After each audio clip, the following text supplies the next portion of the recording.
La terreur et l'extrémisme ne cessent de croître. Les tensions entre elles aussi, et ne parlons pas des injustices commises à l'encontre de personnes innocentes auxquelles notre monde est confronté. La prolifération des armes pour le seul but de gagner du pouvoir jette dans l'effroi et la désolation des populations entières qui se sentent aujourd'hui abandonnées, démunies. Le fossé entre les autorités et les populations se creuse davantage, laissant planer l'ombre désastreuse de l'anarchie.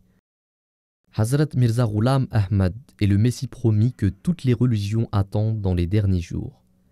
Il a établi la communauté musulmane Ahmadiyya pour rapprocher l'humanité de son Créateur et éliminer tous les obstacles qui empêchent l'homme de progresser vers cette paix si chère. C'est dans ce même élan que la communauté musulmane Ahmadiyya poursuit ses efforts et organise de nombreux événements pour éveiller les consciences aux nécessités vitales de construire la paix grâce aux piliers de l'amour et l'harmonie. Nous avons l'immense plaisir cette année de vous inviter à suivre de très près le 15e symposium pour la paix qui se déroulera dans l'enceinte de la mosquée de Beit el-Futuh. Cette année encore, une occasion nous est donnée d'œuvrer ensemble pour édifier une paix que l'on souhaite durable pour toute notre société.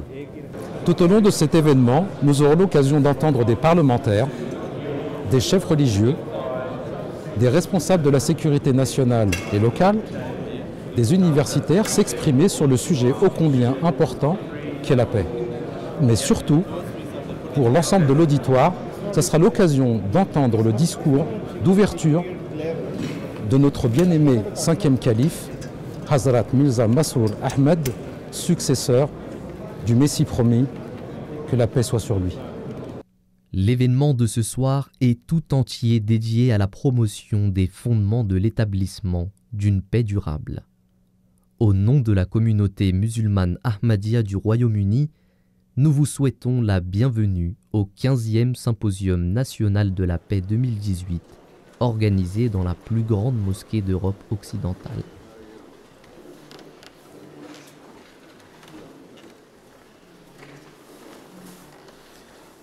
Please be seated.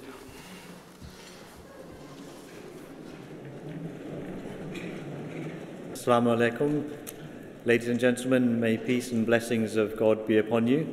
We will now start the formal program for the National Peace Symposium 2018. We will now start the program with the recitation of the Holy Quran by Abdul Manan Salam and the translation in English by Mubashir Ahmed Zafri.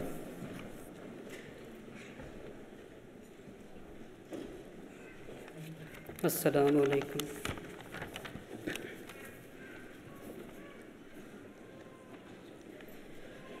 أعوذ بالله من الشيطان الرجيم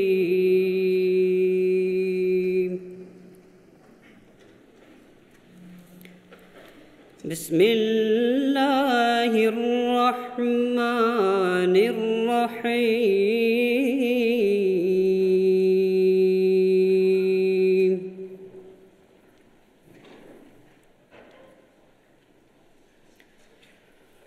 أذن للذين يقاتلون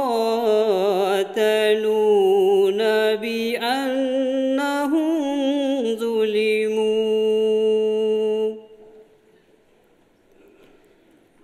وإن الله على نصرهم لقدير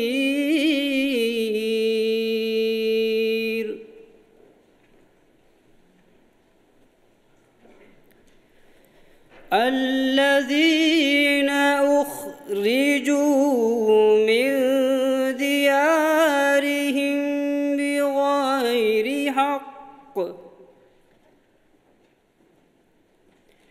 بغير حق إلا أن يقولوا ربنا الله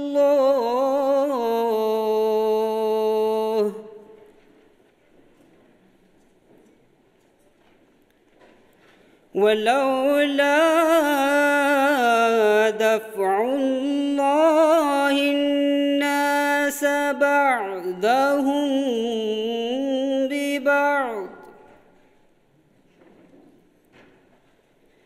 بعضهم ببعض لهدمت صوامع وبيع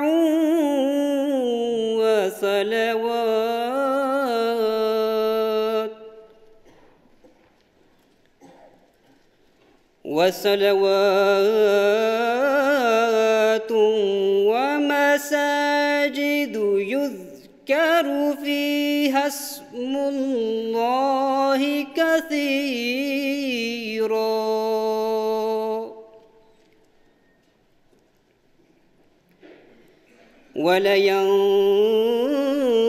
ولينصرن الله من ينصره إن الله لقوي عزيز.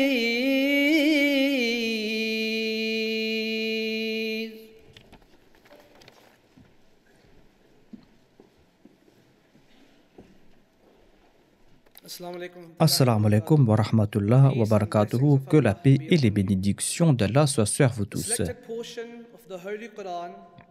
Je vous présente la traduction de ces deux versets de la Sourate Al-Hajj, chapitre 22 du Saint-Coran.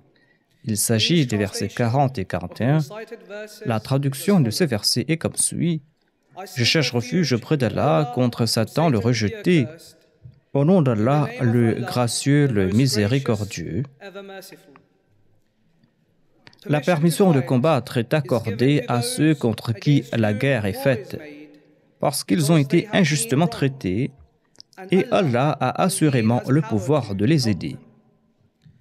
Ceux qui ont été injustement chassés de leurs habitations, tout simplement parce qu'ils ont dit « Notre Seigneur est Allah », et si Allah n'avait pas permis aux hommes de repousser les transgressions des autres, assurément auraient été démolis les cloîtres et les églises et les synagogues et les mosquées où le nom d'Allah est souvent mentionné.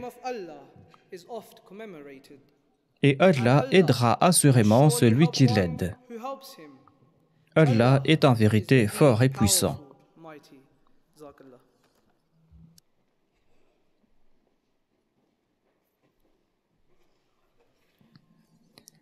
J'invite M. Rafiq Ahmad Hayat, président national de la communauté musulmane Ahmadiyya du Royaume-Uni, pour le discours d'ouverture.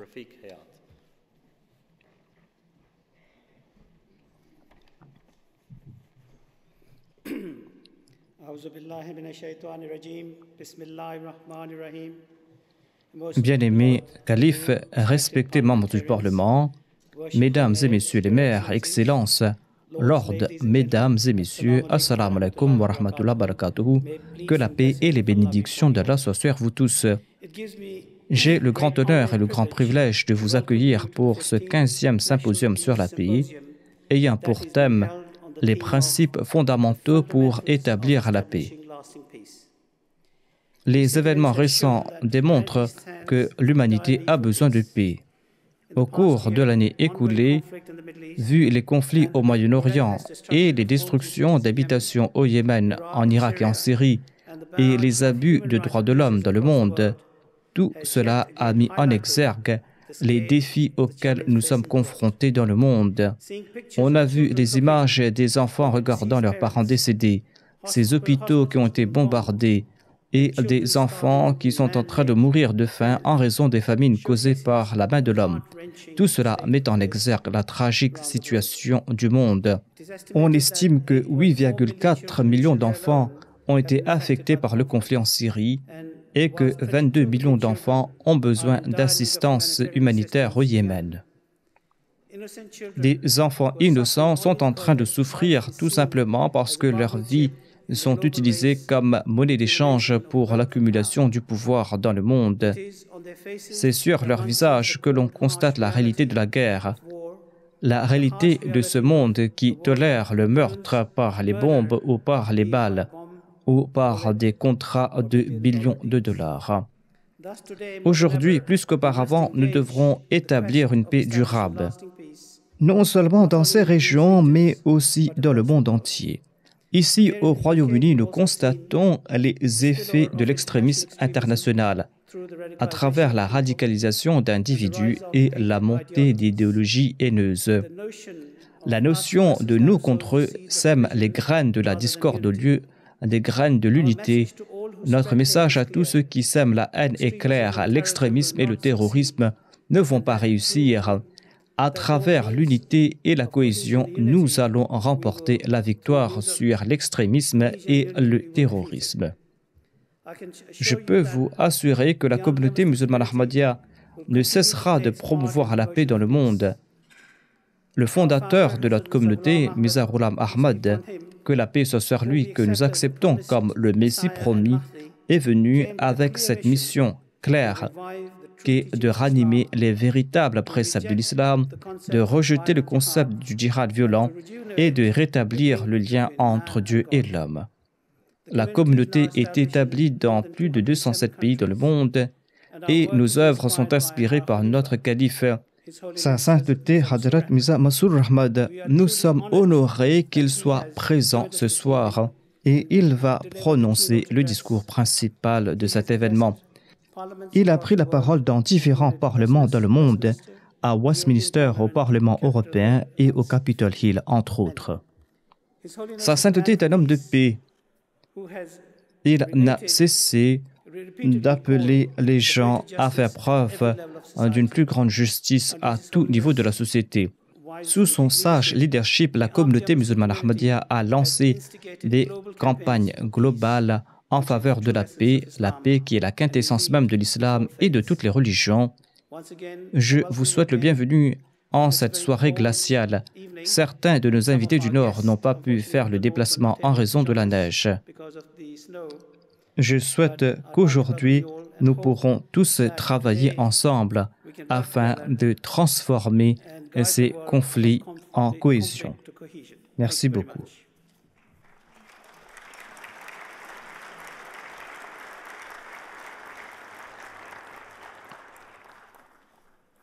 Votre Sainteté, membre de la communauté musulmane ahmadiyya et chers amis, c'est un honneur pour moi de prendre la parole devant vous en tant que militant pour les droits de l'homme. J'admire vos principes d'égalité, de liberté et de respect d'autrui et votre engagement en faveur de la tolérance et de la paix sociale. Mais je suis fort inquiet concernant la situation des Ahmadis au Pakistan et ailleurs dans le monde. Les événements au Pakistan sont effroyables. Même au Parlement, l'on prononce des discours haineux et on incite à la violence contre les Ahmadis. Mais malheureusement, il n'y a pas eu de protestation dans le monde suite à ces incitations à la violence. Notre tâche en tant que défenseur des droits de l'homme n'est pas uniquement de critiquer les autorités. Nous sommes là pour assister l'État afin qu'il respecte ses engagements internationaux sur les droits de l'homme. J'ai constaté cela de visu en compagnie d'autres membres du comité sur les droits de l'homme et d'autres défenseurs des droits de l'homme. Nous avons regardé dans les yeux des parents dont les proches ont été tués, dont les enfants intelligents sont victimes de vexations à l'école. Nous avons entendu les témoignages déchirants de ces femmes qui ne peuvent avoir des activités sociales et normales, tout simplement parce qu'ils veulent suivre leur conscience. Je veux attirer votre attention sur un rapport qui est disponible ici en grand nombre, un rapport préparé par notre commission d'enquête, une enquête que nous avons menée l'année dernière, où nous avons parlé environ 200-300 personnes, et ce rapport présente une image objective et claire de la situation des Ahmadis au Pakistan. Un nœud est en train de se resserrer autour du cou de la communauté musulmane ahmadiyya au Pakistan. 4 millions de personnes sont en danger. Des réfugiés sont en train de croupir dans des situations déplorables en Thaïlande, en Malaisie, afin d'avoir le droit d'asile, ailleurs afin qu'ils puissent vivre en sécurité. L'ONU et différents États confirment ce que nous disons et vos problèmes sont connus dans le monde. Et vous avez le soutien politique à cet égard. Beaucoup insistent que les Ahmadis ont besoin d'une protection internationale. Mais cela ne se fera pas si les États regardent dans l'autre direction. Ainsi donc, je profite de l'occasion pour implorer ceux présents ici qui ont de l'influence d'y avoir recours afin de protéger les droits de l'homme de ces personnes qui soutiennent les principes de droits de l'homme. Si on les abandonne aujourd'hui, si on les abandonne à ces persécutions, eh bien nos normes et nos valeurs seront des rhétoriques creuses. Merci beaucoup.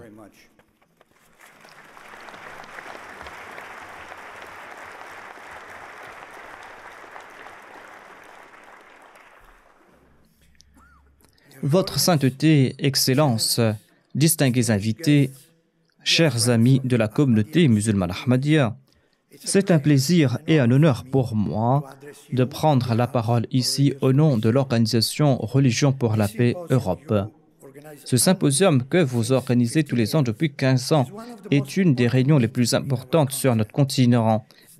Cette conférence est consacrée à la réflexion sur les risques et les engagements concernant le bien commun par excellence, c'est-à-dire la paix. Nous sommes conscients de la phase délicate par laquelle passe l'Europe en raison de nombreux facteurs historiques et émergents. Il y a l'immigration, l'afflux de réfugiés et les tensions dans les relations internationales. Il y a le sectarisme et le terrorisme. Que faire dans ce climat de suspicion, dans ce climat de désespoir et de crainte? Pouvons-nous mettre fin à cette fragilité personnelle et systémique? En tant que croyants, la prière et la méditation nous permettent de faire face à ces malheurs et nous arrivons à trouver espoir. Selon moi, ces ressources sont des moyens fondamentaux pour établir une paix durable.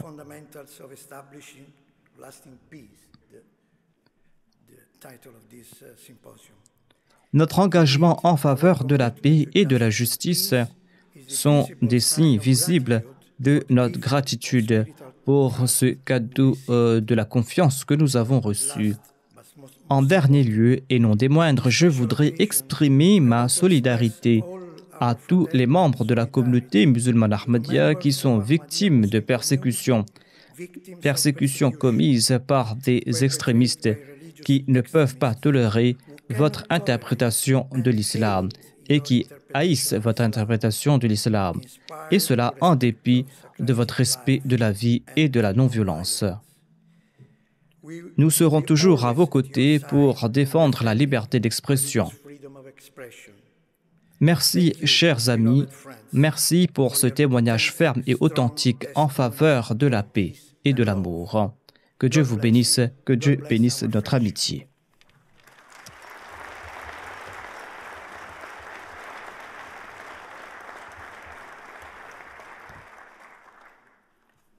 Merci. Nous avons parmi nous des invités de 27 pays et aussi des représentants de plusieurs ambassades, dont les ambassades du Honduras, du Kosovo, du Sri Lanka, de l'Irak, de l'Inde, des États-Unis, du Canada, du Japon et du Pakistan. Je voudrais aussi mentionner le nom de nos amis qui sont présents parmi nous ce soir, dont le parlementaire Justin Greening, ancien secrétaire d'État pour l'éducation, Stephen Lambritis, maire de Merton, Max Hill, évaluateur indépendant sur la législation antiterroriste. Mesdames et messieurs, nous allons maintenant présenter le lauréat du prix de la communauté musulmane Ahmadiyya pour la promotion de la paix, et j'invite M. Rafiq Hayat pour introduire le lauréat.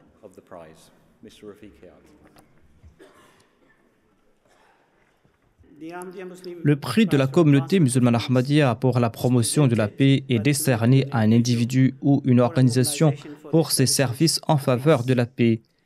Cette année-ci, nous allons décerner ce prix pour la 9e fois et nous allons honorer cette année-ci le travail du docteur Leonid Rochal, qui est un pédiatre de renom de Moscou. Le docteur Rochal est aussi un expert pour l'Organisation mondiale de la santé et il est aussi le président d'une ONG qui a pour mission d'aider les enfants dans des zones de guerre. Le docteur Rochal est un chirurgien spécialiste de la chirurgie infantile de l'hôpital de Moscou. Il occupe ce poste depuis 1991.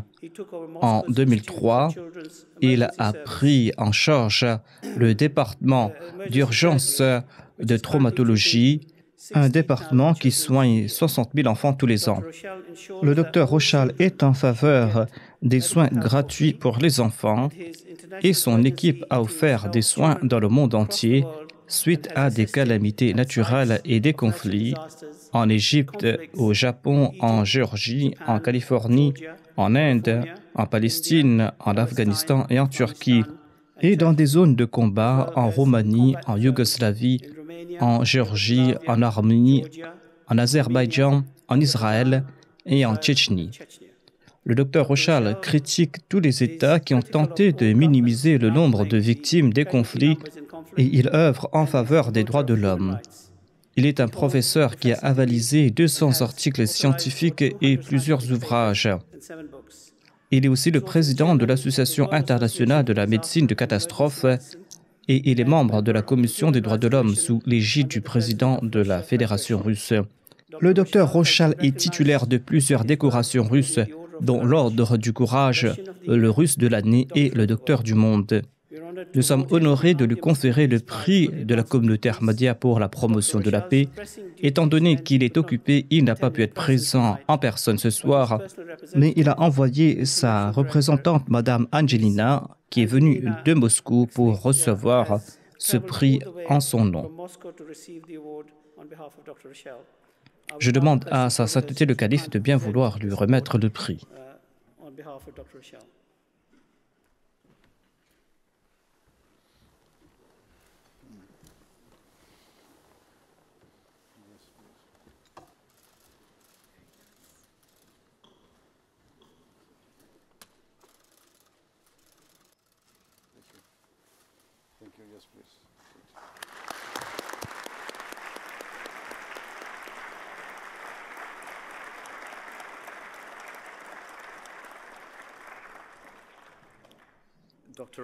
Le docteur Rochal nous a envoyé un message vidéo.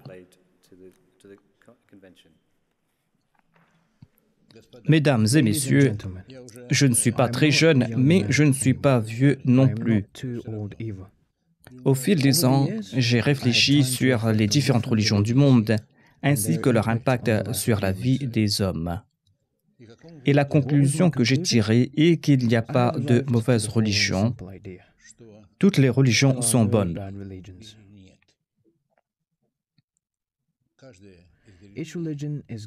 Mais malheureusement, certains individus profitent des religions à des fins égoïstes. La religion doit nous unir, mais malheureusement, nous voyons le contraire aujourd'hui. La religion, au lieu d'unir les gens, les divise. Même ceux qui appartiennent à la même religion s'entretuent. Je ne comprends pas comment les sunnites et les chiites peuvent s'entretuer et comment et pourquoi les croyants en Palestine ne trouvent pas de terrain d'entente ou que des catholiques et des protestants soient à couteau tiré.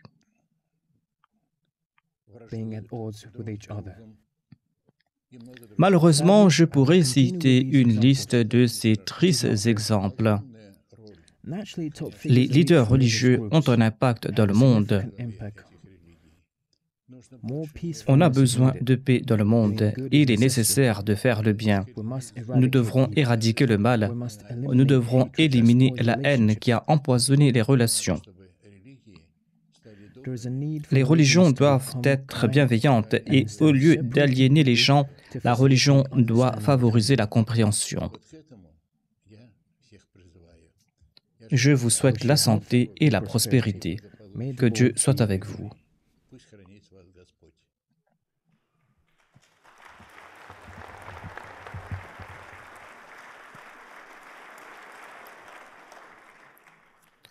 La représentante du Dr Rochal, Madame Angelina Alexieva, a voyagé de Moscou et je l'invite à venir prendre la parole.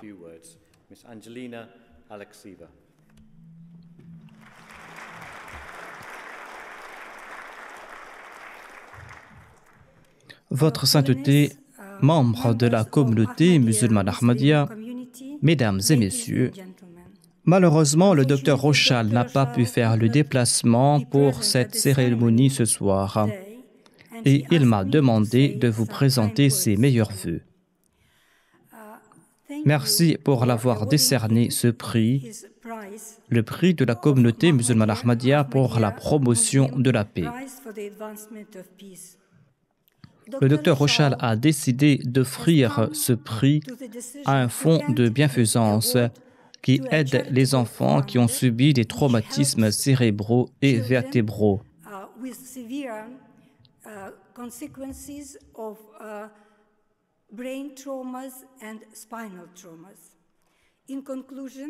Pour conclure, je vous souhaite de la part du Dr Rochal, à vous, votre sainteté, et à tous ceux qui sont présents, une bonne santé et la prospérité. Merci beaucoup.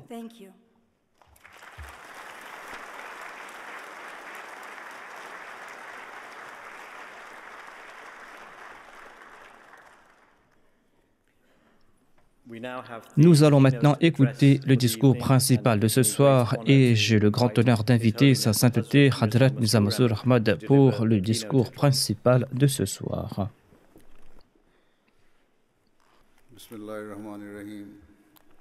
Au nom d'Allah, le gracieux, le miséricordieux, à tous nos distingués invités, je souhaite Assalamu alaikum wa rahmatullahi wa barakatuhu. Que la paix et les bénédictions d'Allah soient sur vous tous.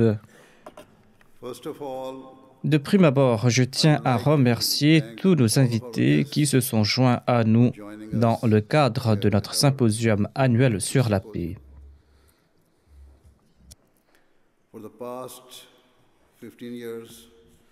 Au cours des 15 dernières années, la communauté musulmane Ahmadiyya a organisé ce symposium sur la paix afin de promouvoir la paix dans le monde.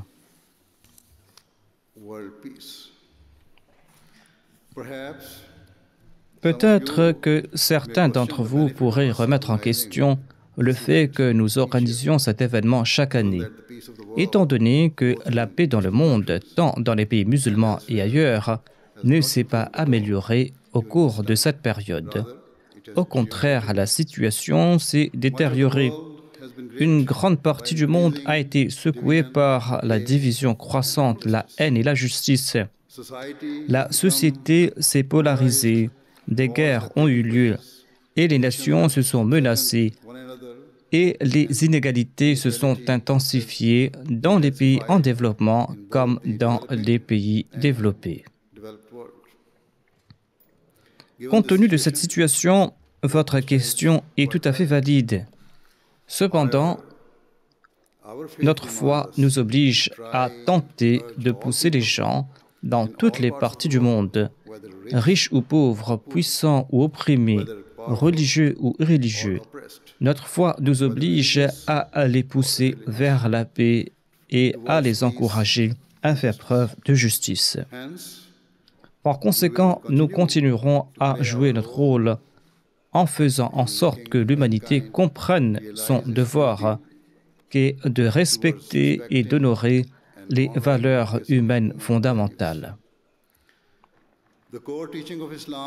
Les enseignements fondamentaux de l'islam sont le respect des droits de notre Créateur et le respect de nos devoirs envers nos semblables. Après cette brève introduction, je souhaite à présent profiter de l'occasion pour parler de certaines questions que je considère comme étant d'une grande importance en ces temps troubles. Dans le monde d'aujourd'hui, nous voyons souvent les grandes puissances et les institutions internationales élaborer des plans visant à améliorer la vie des gens dans le monde. Ces derniers temps, l'un des problèmes sur lesquels nombre de politiciens et d'intellectuels ont débattu et ont fait campagne est le changement climatique, et en particulier la réduction des émissions de carbone. Certes, s'efforcer de protéger l'environnement et de prendre soin de notre planète est une cause extrêmement noble. Pourtant, en même temps, le monde développé, et en particulier les dirigeants du monde, devraient également se rendre compte qu'il existe d'autres problèmes qui doivent être traités avec la même urgence. Les personnes vivant dans les pays les plus pauvres du monde ne se soucient pas de l'environnement, ni des derniers chiffres sur les émissions de carbone. Au contraire, ils se réveillent chaque jour en se demandant s'ils seront capables de nourrir leurs enfants. Leur détresse économique est vraiment désespérée et leurs niveaux de pauvreté sont bien au-delà de notre compréhension. Par exemple, il existe de nombreux pays où la majorité des citoyens n'ont pas accès à l'eau potable. Et ils sont contraints de survivre en utilisant de l'eau des temps sales pour satisfaire leurs besoins élémentaires. Même cela n'est pas facilement disponible. Des femmes et des enfants doivent parcourir plusieurs kilomètres quotidiennement pour aller chercher de l'eau pour leur famille. De l'eau qu'ils ramènent à la maison dans de grands récipients tenus en équilibre sur leur tête. Nous ne devons pas considérer de telles difficultés comme les problèmes des autres. Nous devons comprendre que le résultat d'une telle pauvreté a de graves implications pour le reste du monde et affecte directement la paix et la sécurité du monde. Le fait que les enfants n'aient pas d'autre choix que de passer leur journée à collecter de l'eau pour leur famille signifie qu'ils ne peuvent pas aller à l'école et qu'ils n'ont pas accès à une forme quelconque d'éducation. Ils sont coincés dans un cercle vicieux d'analphabétisme et de pauvreté qui semble interminable et qui est extrêmement préjudiciable à la société. Aujourd'hui, leur pauvreté et leurs difficultés sont aggravées par la technologie moderne. La technologie moderne grâce à laquelle des gens vivant dans des régions déchirées par la guerre ou dans des régions démunies peuvent voir le confort dans lequel vivent les gens des pays développés et les opportunités qui leur sont offertes.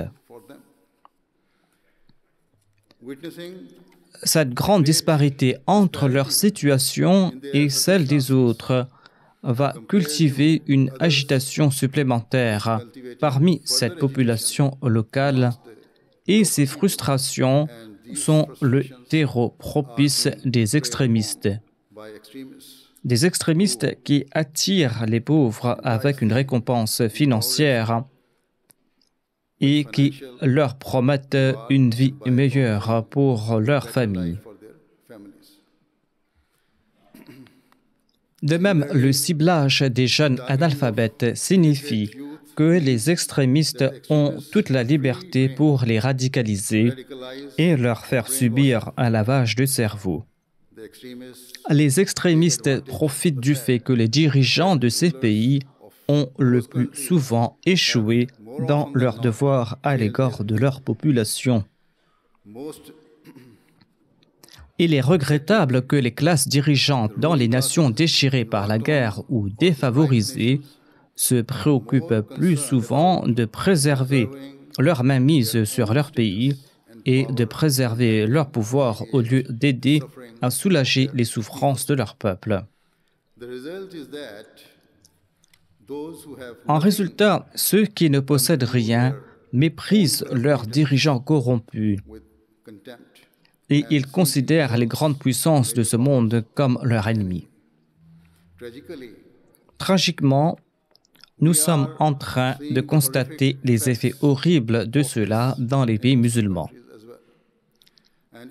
Et c'est après avoir constaté l'état désespéré de leur pays d'origine que certains musulmans élevés ici en Occident et dans le monde développé ont été radicalisés. Et c'est là qu'ils ont perpétré des actes terroristes horribles ici en Occident. Ainsi, je crois fermement que si nous souhaitons protéger notre monde et si nous souhaitons laisser derrière nous un héritage d'opportunités pour ceux qui vont nous suivre, eh bien, en ce cas, il est essentiel que l'on fasse de notre mieux afin de relever les normes du monde en développement. On ne doit pas mépriser les nations pauvres. Nous devrions plutôt les considérer comme faisant partie de notre famille. On doit les considérer comme nos frères et nos sœurs. En aidant les pays en développement à se débrouiller et en offrant à leurs nations les opportunités et l'espoir, nous nous aiderons nous-mêmes et nous allons préserver l'avenir du monde. Sinon, nous constatons déjà que la pauvreté et la misère dans le monde en développement affectent négativement le reste du monde.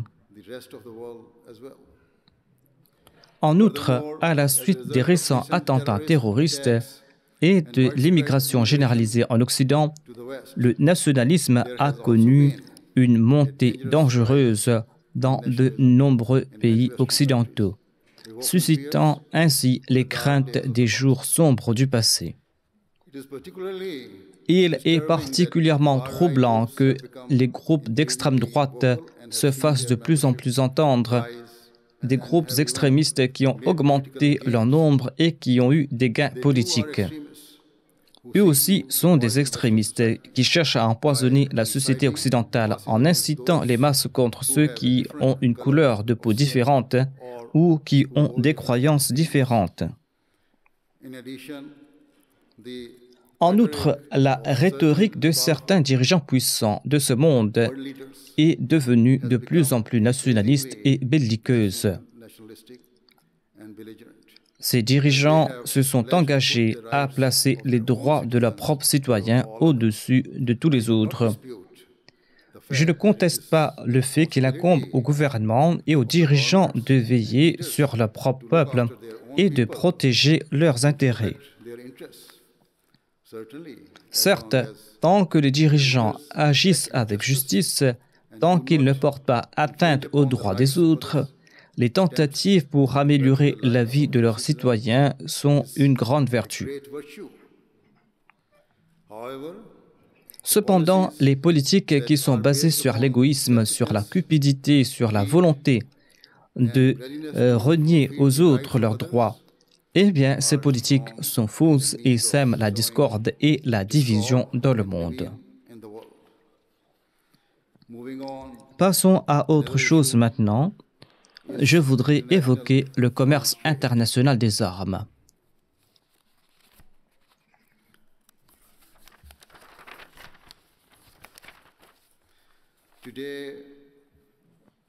Aujourd'hui, le monde se considère beaucoup plus civilisé que jamais.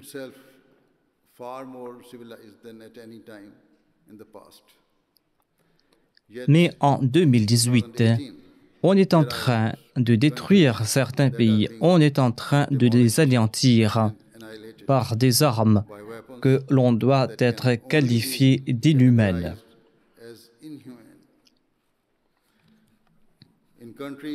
Dans des pays comme la Syrie, l'Irak, le Yémen, les forces gouvernementales, les rebelles et les terroristes se battent les uns contre les autres.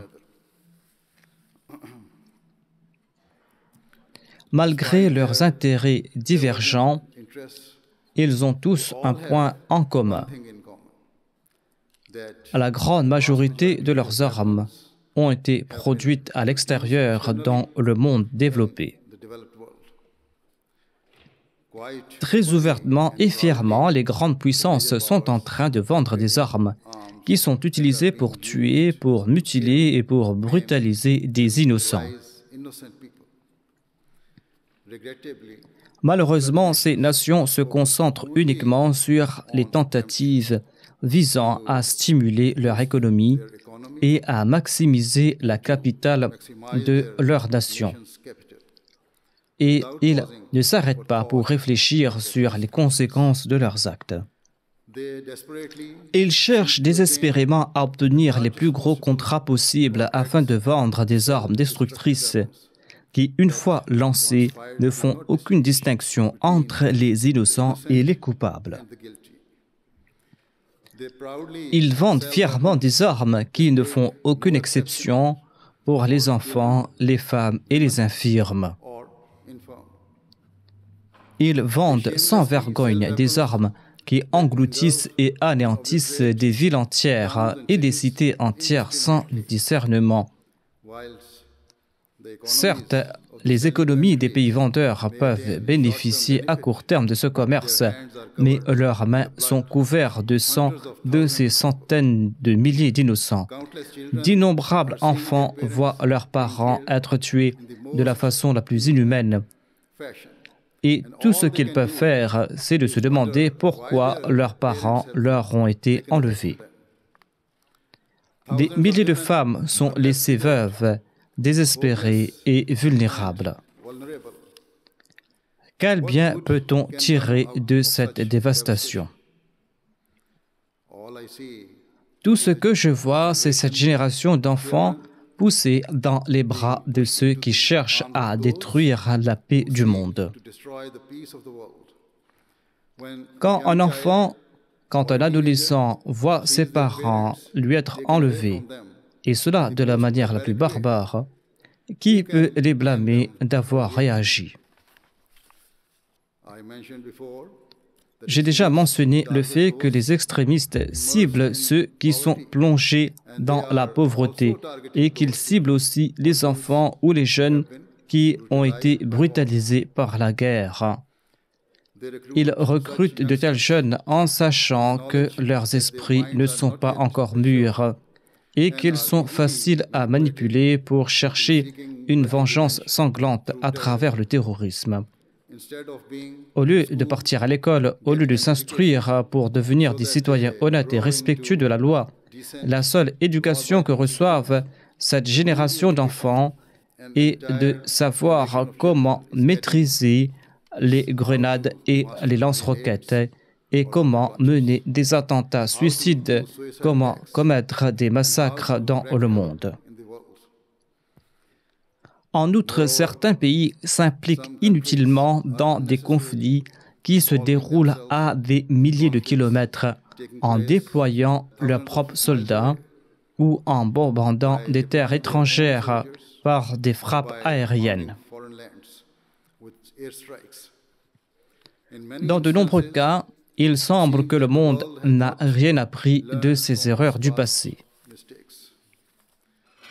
On admet ouvertement que la guerre en Irak de 2003 était une guerre injuste et fondée sur des prétextes, tandis que la Libye est tombée dans le chaos et est devenue un terreau d'extrémisme en raison du fait que certaines puissances occidentales y sont intervenues quelques années de cela. Malgré cela, les grandes puissances n'ont rien appris. Des villes et des villages ont été rasés. Des milliers de bâtiments ont été réduits en poussière. Au début, j'ai mentionné que l'un des principaux objectifs de la communauté internationale est le changement climatique et le souhait de préserver la pureté de l'air que nous respirons. Pense-t-on que les bombardements n'ont aucun effet sur l'atmosphère? En outre, si la paix règne de nouveau dans les pays déchirés par la guerre, eh bien, ces villes devront être reconstruites à zéro. Et cela représente en soi une énorme industrie qui entraînera une augmentation des émissions nocives et qui va augmenter la pollution. Ainsi, d'une part, nous tentons de sauver la planète, mais d'autre part, nous sommes en train de la détruire sans aucune raison. À la lumière de tout cela, je crois fermement que les puissances mondiales sont aveuglées par leur myopie et leur vision étroite. L'un des principaux arguments avancés par ceux qui sont en faveur de l'industrie de l'armement est que l'achat d'armes est un moyen de dissuasion et de maintien de paix. Cependant, nous n'avons qu'à allumer le téléviseur et regarder les nouvelles pendant 1 minute pour voir que de tels arguments sont trompeurs et ces arguments sont faux. Les milliers d'enfants innocents qui ont perdu leurs parents ou qui ont perdu leurs membres ne seront jamais convaincus par une telle logique. Pas plus que les milliers de femmes qui ont été laissées veuves ou les millions de personnes qui ont été déplacées. Si nous voulons laisser un héritage d'espoir à nos enfants et léguer un monde pacifique à nos générations futures, nous tous, quelle que soit notre religion, quelles que soient nos convictions, nous devrons changer de toute urgence nos priorités. Au lieu d'être consumés par le matérialisme et le désir d'acquérir le pouvoir, chaque nation, qu'elle soit riche ou pauvre, doit avant tout accorder la priorité à la paix et à la sécurité du monde. Au lieu de se lancer dans une course aux armements menant à la mort et à la destruction, nous devons nous joindre à la course pour sauver et pour protéger l'humanité. Au lieu de fermer les frontières et les ports des pays belligérants et faire mourir ainsi des enfants innocents et de priver les malades de soins médicaux, nous devrons au contraire ouvrir nos cœurs les uns aux autres et nous devrons abattre les murs qui nous divisent et nous devrons nourrir les affamés et aider ceux qui souffrent. En termes de rivalité politique, le différend entre les États-Unis et la Corée du Nord continue de menacer la paix mondiale. Et tout conflit entre les deux pays aura des répercussions graves sur les pays avoisinants comme la Corée du Sud, la Chine et le Japon. Ces derniers jours, on dit qu'il y a eu une percée diplomatique car le président des États-Unis a soudainement indiqué sa volonté de rencontrer le leader nord-coréen. Mais il n'y a pas de garantie que la paix va prévaloir. Il n'est même pas clair dans quelles conditions ils vont se réunir, ni où et quand une telle réunion aura lieu. Même si un accord émerge, Dieu seul sait combien de temps cela va durer. Car il y a beaucoup de haine enracinée des deux côtés.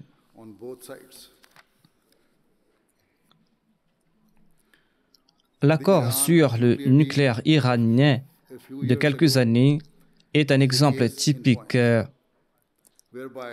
Cet accord a été négocié entre l'Iran et l'Occident. Mais maintenant, quelques années après, cet accord ne tient qu'à un fil. Par conséquent, il y a beaucoup de problèmes qui planent précairement sous la surface. Et à n'importe quel moment, l'un d'entre eux pourrait éclater. Et ce n'est pas la peine d'imaginer les conséquences de tels conflits. Cependant, l'islam nous enseigne que l'on pourra établir la paix lorsqu'on met fin à toute forme de malveillance et toute forme de méchanceté, et lorsqu'on remplace cela par la miséricorde, l'amour et la compassion pour autrui. On considère l'islam comme une religion qui prône l'extrémisme et qui incite à la violence.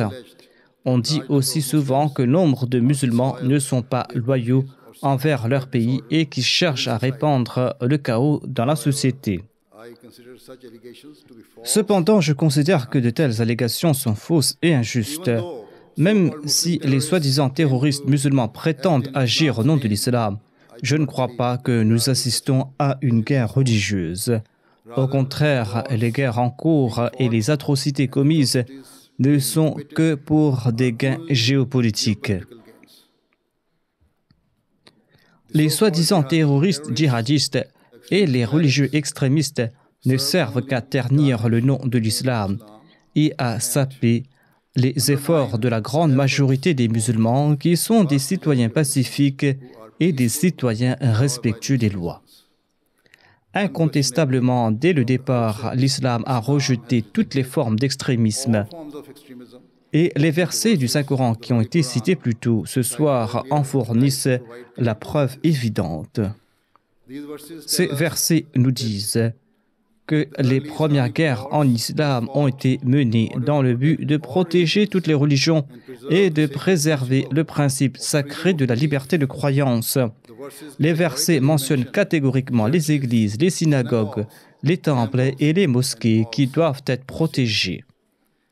C'est un point que j'ai souligné à maintes reprises et je le répète encore une fois, que quiconque viole les valeurs universelles de la liberté de croyance et de la liberté de conscience, eh bien cette personne est éloignée des préceptes de l'islam.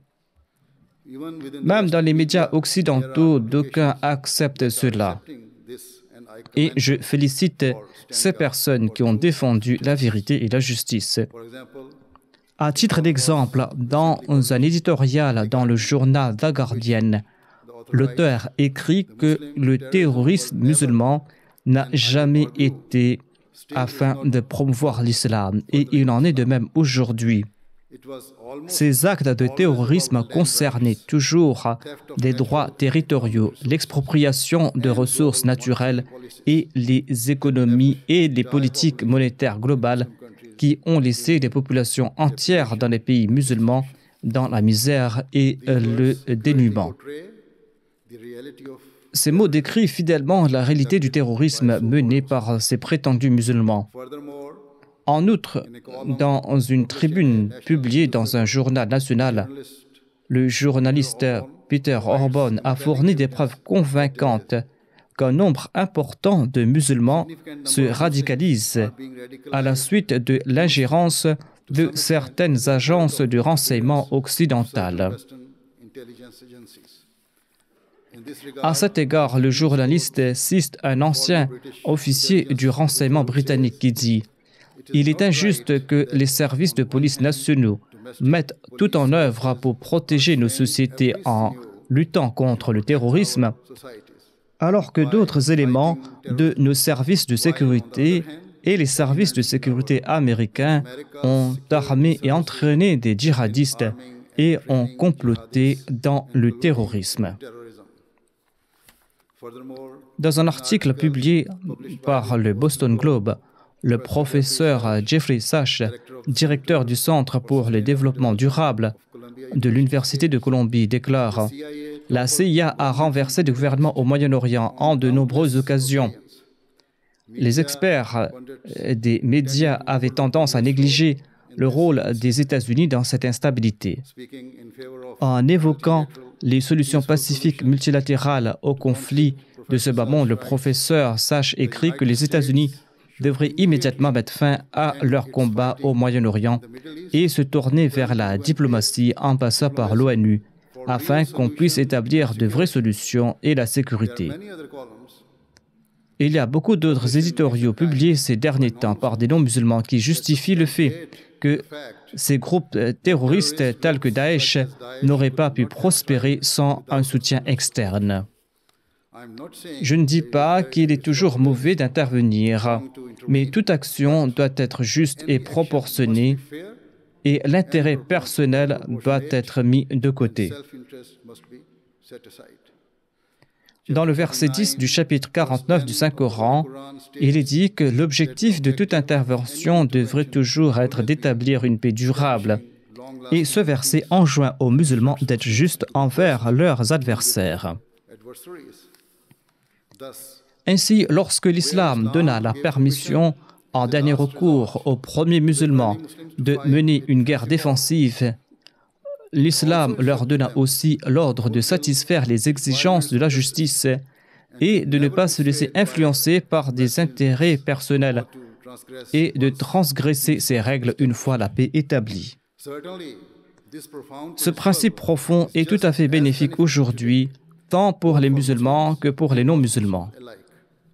À savoir que lorsque la force est nécessaire pour empêcher un agresseur d'infliger de la cruauté, eh bien l'action doit être proportionnée à l'acte commis et on ne doit jamais se venger ou piller les vaincus.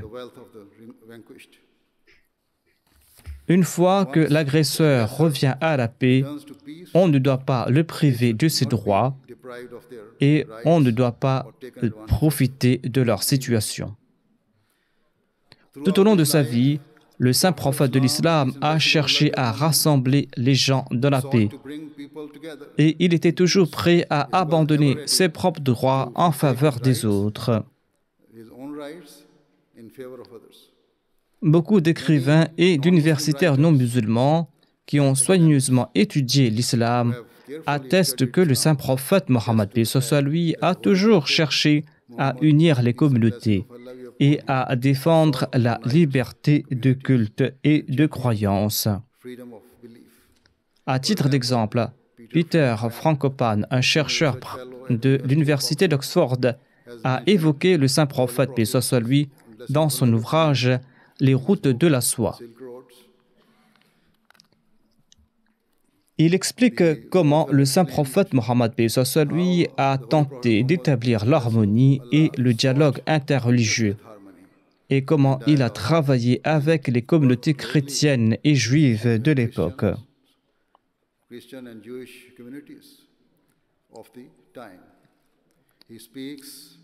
Il évoque le terrain d'entente entre les communautés religieuses à cette époque et le message de conciliation du saint prophète Mohammed lui.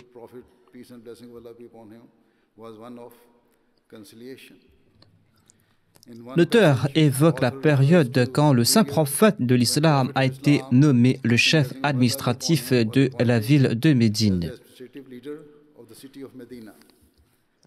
L'auteur déclare: les principaux juifs de la ville de Médine ont promis leur soutien au prophète Mohammed en échange de garanties de défense mutuelle. Ceux-ci ont été présentés dans un document formel stipulant que leur propre foi et leurs possessions seront respectées maintenant et à l'avenir par les musulmans. Il ajoute que Mohammed, paix soit lui, et ses suivants ont fait de grands efforts pour apaiser la crainte des Juifs et des chrétiens à mesure que le contrôle musulman s'est développé. Ainsi, la vérité est que l'islam a toujours été diamétralement opposé à toute forme de terrorisme ou d'extrémisme.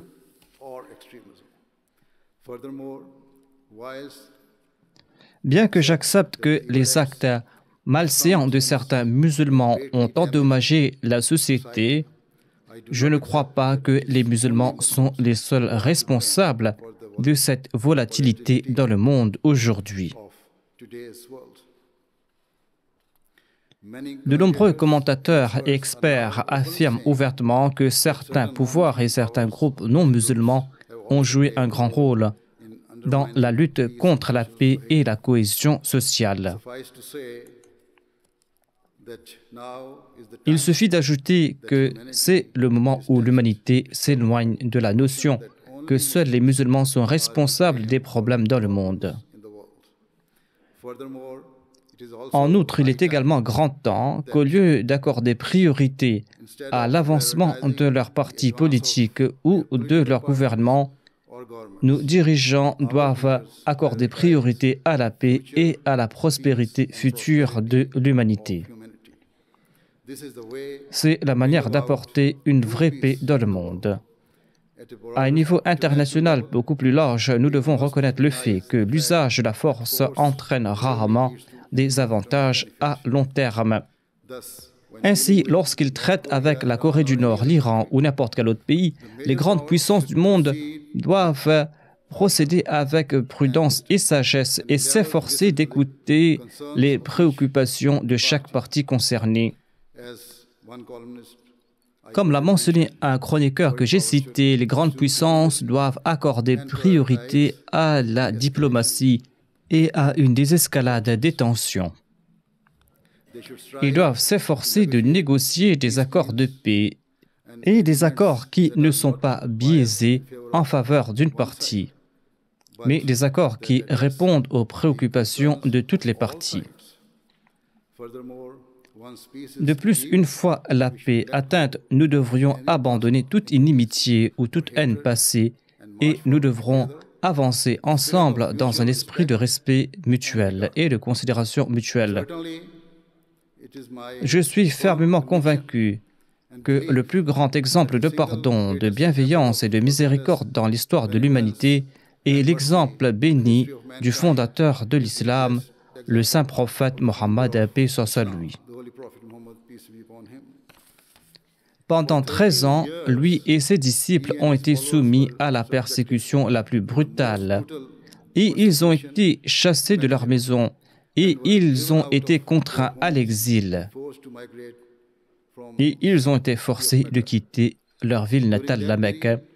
Pendant cette période, les musulmans ont été brutalement martyrisés. Ils ont été torturés physiquement et mentalement et ils ont été soumis à la privation sociale la plus dure possible.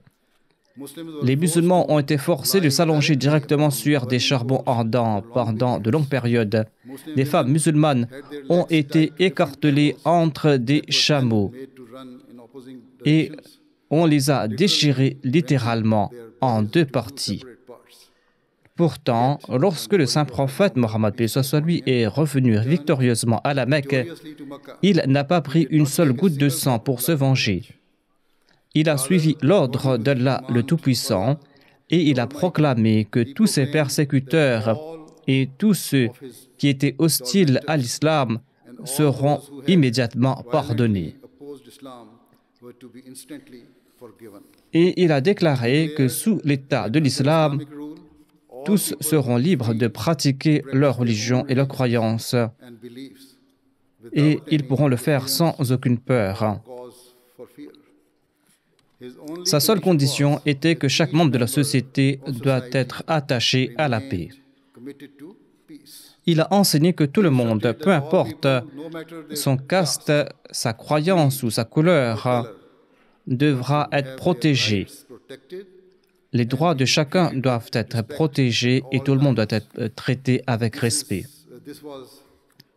C'était un exemple intemporel et magnifique du saint prophète de l'islam. Et c'est cet esprit de compassion, de grâce et de miséricorde que les musulmans et les non-musulmans doivent adopter dans le monde aujourd'hui. C'est cet esprit de pardon et de bienveillance que toutes les nations, grandes ou petites, riches ou pauvres, doivent faire foisonner. C'est là que nous pourrons établir une paix à long terme. De tout mon cœur, je prie pour que l'humanité reconnaisse ses devoirs envers autrui, afin que nous puissions laisser derrière nous un souvenir de fierté et de gratitude. Regardons vers demain et pas seulement aujourd'hui. Sauvons nos générations futures. Qu'Allah nous accorde la sagesse à nous tous. Je vous remercie encore une fois pour vous être joints à nous ce soir. Merci beaucoup.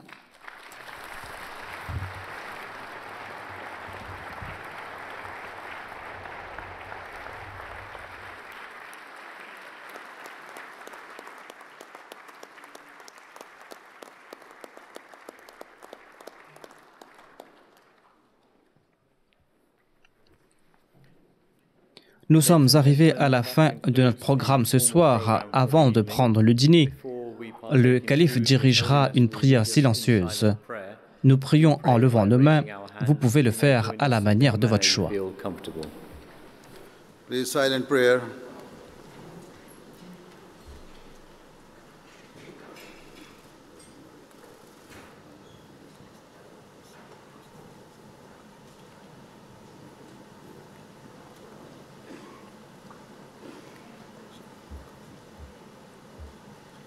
Amen.